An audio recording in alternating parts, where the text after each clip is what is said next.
Hey everybody, it's Cindy Donaldson and welcome to the Cindy Donaldson Show.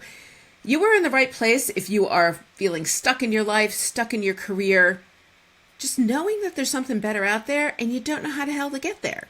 So today, I really want to focus on the career part of where you are. I recently did a day-long training program for the Connecticut Bankers Association entitled Leading from the Inside Out. I'm a firm believer that you can't lead others until you learn how to lead yourself. What does that even mean? Well, buckle up because I'm going to share some really cool insights that a lot of people really don't think about. Usually when you think about leadership, you're thinking about how to make teams more productive, how to run a company effectively, how to manage people. And yes, that's all in there. But when I talk about leading from the inside out, you have to really understand who you are and why it matters if you want to inspire others. So if you're new to the leadership side of what I do here in my companies, I'm a believer that great leaders have four main things that make them up. One, they have to be able to inspire others. Meaning that you are the general, you're leading troops into battle. People need to look at you and feel inspired that everything is going to be okay. That you will get them to where they need to go in a very safe and sometimes happy, fun way, right? But you have to be inspirational. You have to be inspirational. Did you ever go to an event and somebody walks in the room and they just have that energy? They have that incredible, powerful energy that says, ooh, I need to get to know them. They're important. People who have a really high leadership number, who have learned how to inspire others, walk into a room, and I've said this before, a little bit cocky and a lot of bit confident. They're inspirational. And I don't mean you have to be Tony Robbins inspirational, fired up, that kind of inspirational. But again, it kind of goes back to this almost a psychological safety thing. People who are great leaders inspire us to believe that we can do hard things, even if we don't believe it in ourselves. And they create a safe space for us to grow and for us to fail. That's true inspiration. Two, great leaders teach. They're not afraid to give away the secrets that are in their brain, right? If you want to move up the corporate ladder within your company, you have to teach somebody else to do your job. In this day-long program that I did, I ran into a lot of emerging leaders who got really frustrated when their team couldn't do something as quickly as they could. So what did they do? They just did it themselves. And I was like, no, you have to teach them to have, and so they have the skills to do that themselves. Otherwise, you will never be able to step into your true genius, or you will never be able to get out of that role. You need to empower them and teach them so they have the confidence to do the hard things. And going back to that inspire, you have to allow them to fail. Give them a safe space to fail. Give them a safe space to ask questions. Give them a safe space to come into their own. You have to be a teacher and a mentor. Three, you have to challenge them. And what I mean by that is you have to push them a little bit outside their comfort zone, but be careful you're not trying to make a fish climb a tree. I often share that when I was the director of sales and marketing for an insurance agency, my boss, whom I still have a great relationship with, by the way, wanted me to check applications of the salespeople before they went off to underwriters. And I was like, you don't want me to do that. I do not catch typos. An error can slap me in the face. That is not who I am. It is not part of my superpowers. I'm a visionary. I'm a leader. I inspire. I can teach. But you want to give this to somebody that it is their superpower, because having that it is truly, I would be a fish trying to climb a tree, and that gives me incredible anxiety. But that doesn't mean that, you shouldn't push people to learn new things. But it kind of goes back to, the great leaders, right? Great leaders know their team. They know the people that they are trying to lead. They know their strengths and weaknesses, and they know what would be characterized as making them be the fish, climbing the tree, or pushing them outside their comfort zone to become a better version of who they are. Lastly, great leaders always model the way. If the boat is sinking, the first person to grab a bucket should be the leader. When the team is doing well, a leader never takes the credit for the win. The credit goes to the team. But when the team is struggling, a great leader always falls on the sword and takes responsibility for that, because it always trickles up. So keeping that in mind, those are the 4 tenets of what I believe make a great leader. Now take that, and then there's a second layer to it, which is this whole concept of leading from the inside out. And it starts with self-awareness. And I just had this conversation with a client who is, working on defining roles within a company. Great leaders are self-aware. They're aware of their triggers. They are aware of what they're good at and what they're not good at. They are aware of what they should do themselves and what they should offload to a team. And offload, I mean giving things to people that it is in their genius. That's why in leadership we have cabinets, we have C-suites. Leaders are visionaries. Managers manage a process. Okay?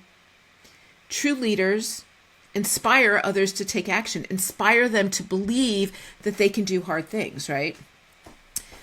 But when a leader isn't self-aware of what their triggers are and what that means, like for me, I have ADHD.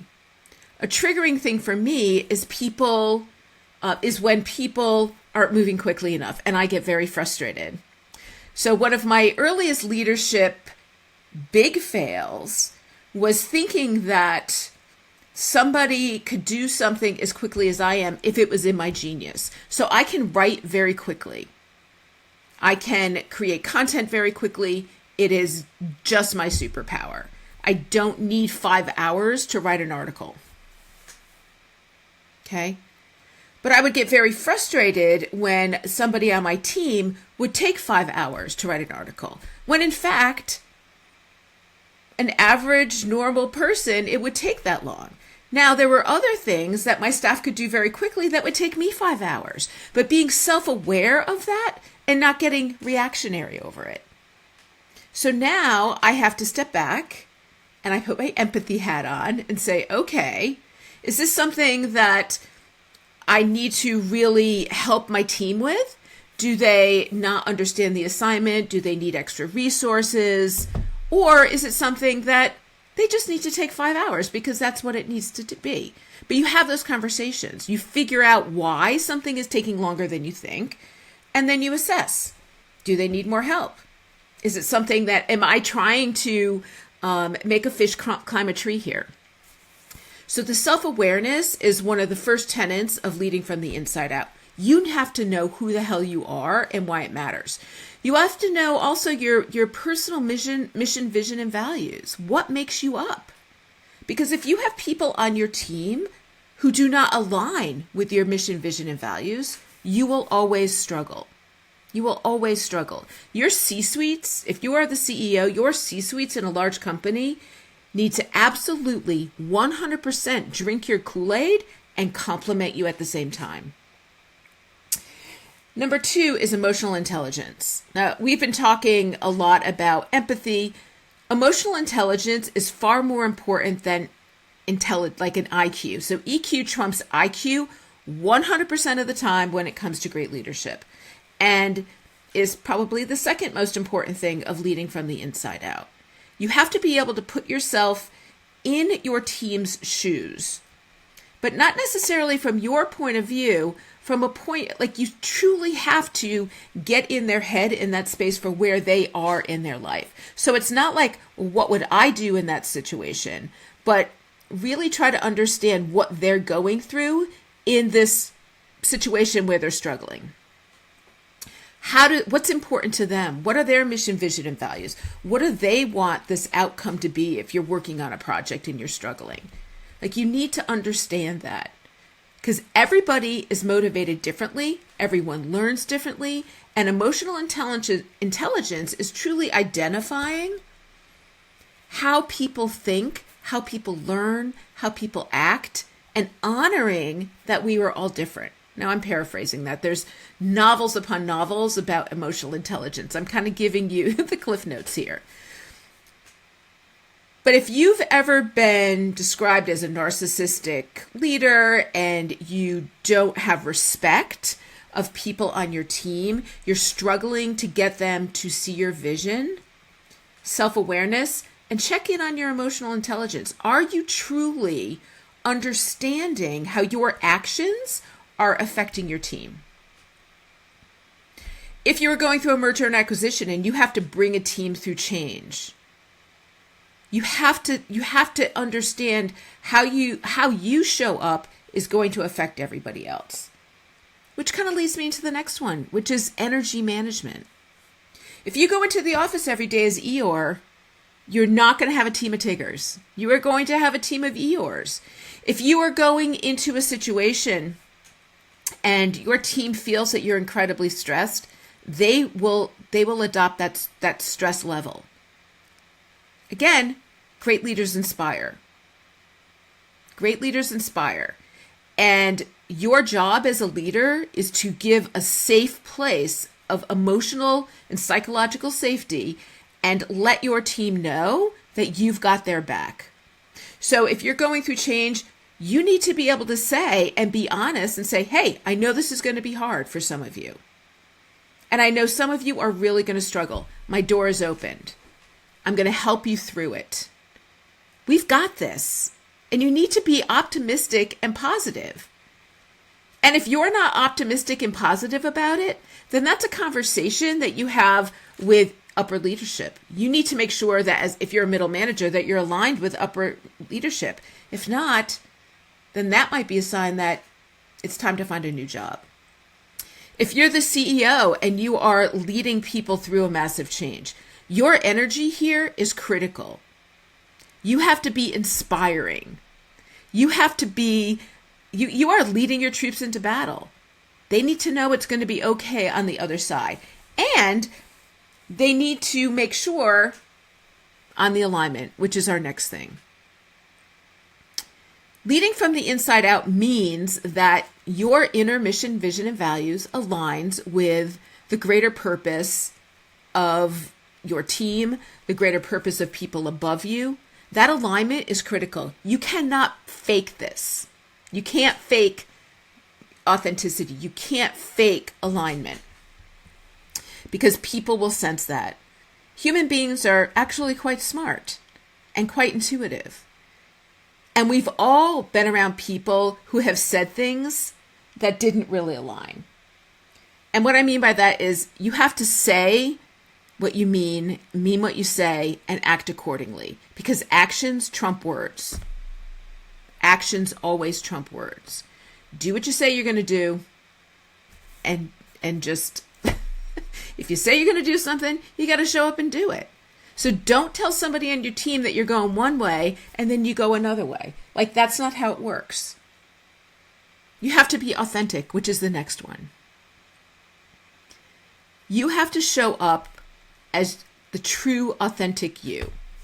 And that means, even though, yes, your job is to inspire, if you don't know something, you have to say, I don't know, but I'll check into it.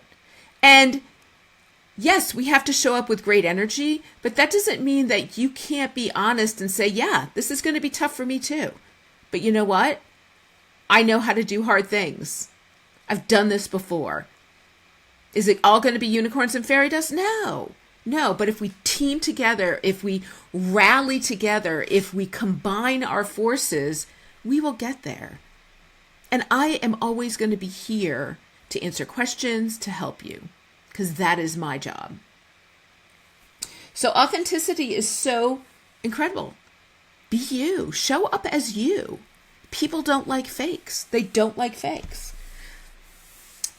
Number 6 is clarity. People, especially employees, they want to know what's going on. They want to know what they have to do when they show up for work. They don't like wishy-washy, and most employees hate limbo. They want to know if there's a merger and acquisition happening. Are they going to lose their job? And if they are, what does that look like? Clarity. Gray areas are like a death killer. Now, in some industries, like I work a lot in the banking industry, and there's a lot of compliance. So sometimes what the board knows, the board may know a lot, and hopefully they're sharing everything with the CEO. But that doesn't mean that everything the CEO knows has to be translated down to a frontline employee, like in a bank, a teller. Because the teller doesn't need to know that stuff. They don't need to know all the complexities. What they need to know is what their job entails and a clear policy, process, and procedure. And yes, you need managers to manage to the process. That doesn't mean you're a micromanager, but great leaders have rules, and it goes back to that respect thing. A great leader, like in any job, hell, I own 3 companies, right? I do things that I don't like to do because I have to do them to get to where I want to go. And I'm choosing not to outsource some of this stuff for myself, and I'm doing it myself. That doesn't mean that I love everything about it. Now, if I were leading a big team, we would have policies, processes, and procedures around that. And when I said, this is what we're going to do, then the buck kind of stops there. That doesn't mean that as a great leader, you haven't assessed, you have your emotional intelligence hat on, that you haven't assessed how those policies and processes and procedures will affect everybody on your team. And the more that you do it, the more you wear your EQ hat, and the more that you really practice authenticity, and the more that you are really conscious of that clarity, the more effective a leader you will be. And lastly, maybe I should have made this number 1, but it comes down to courageous action. And that's great leaders. When they lead, truly lead from the inside out, they do the hard thing, even if it's unpopular. They do the right thing, even when it's hard. And that is, great leaders are ethical. They don't have favorites in the company. They don't lie to employees. They don't do unethical shit. So those 7 tenets, and if anybody wants them, I have them actually in a PDF. I'm happy to email them out. My 4 tenets of being a great leader and my 7 elements of leading from the inside out. But just to recap, and I actually have them written down because I'll go squirrely and forget, right, which order I like them in. But I think I am going to regroup this and put courageous action at the top, because doing the right thing even when it's hard is so important. But 1 is self-awareness, 2 is emotional intelligence, 3, energy management, 4, alignment, 5, authenticity, 6, clarity, and then wrapping it up with courageous action. When you really adopt leading from the inside out, not only will your leadership number rise, and again, there's no big formula for leadership numbers. I didn't invent the concept. My business coach, PK Smith, did, because I asked him the same question, well, how do you determine who has a higher leadership number than the other? He's like, if you're a great leader, which you are, Cindy, you'll just know. And it's right, I know. I can tell, when people walk into a room, their leadership number. I can tell after having a conversation. And it's on a scale of 1 to 10, and I don't think anybody's a 10 because there's always room for improvement. I give myself about an 8.5. Because I really do believe, through all of my years of doing this and the scar tissue and all the mistakes that I've made, and there have been a lot, that I have learned truly how to lead from the inside out. And I'm very good at coaching others on how to do that. Because any kind of growth in our life starts with self-awareness. You have to understand what you want out of life. It goes back to the bucket list challenge, and putting things on the list and stepping into your true authentic self, doing the things that make you happy, Japanese ikigai, where you align your purpose, your mission, vision, and values with what you're good at and what the world needs. That intersection is where you're truly going to be happy. So I hope this was helpful for you today. Again, if you want the list of those 7 tenets and the 4 things that make a great leader, where, and you're on this leadership journey to be a better person, I promise you, you will be a better leader if you follow it, but more importantly, you're going to be a happier person. So have a great day. Bye.